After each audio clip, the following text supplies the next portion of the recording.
কত করে দিচ্ছ? 60 টাকা। হ্যাঁ 60 টাকা। 60 টাকা? চোরাই মাল তো।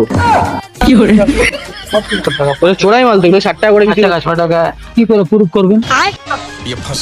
কি করে করবেন? 60 টাকা করে এরকম গেঞ্জি।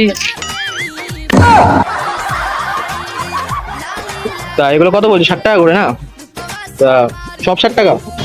60 টাকা। সব 60 টাকা? অনেক। কালকে আছেন তো? না না, আমি ডেলি বেশি না। আমি এটা নিয়ে গিয়ে পরে আসছি, ঠিক আছে? শোনো শোনো, আমি তোমার কি বলছি, এটা নিয়ে গিয়ে আমি পরে আসছি, ঠিক আছে? এসে যদি দেখি যে ফিটফাট হয়েছে পুরো একেবারে, মানে গা পায়ের। দরকার নেই, দরকার নেই, বলতে কি করে? আমার বলে দরকার নেই। না আমি কে দরকার দিয়ে যাও। মানে এটা গিয়ে যদি বাড়ি থেকে পড়ি আমি গিয়ে দেখি ফিটফাট হয়েছে নাকি, আর ছোট হতে পারে বড় হতে পারে। আচ্ছা, বুঝতে পারছো ব্যাপারটা? তাহলে নিয়ে গেল একটা, এটা নিয়ে গিয়ে পরে আসছি আমি। কোথায় বাড়িতে? এই যে এখান থেকে, এই যে এখান থেকে। বড় খেলাড়ি। আরে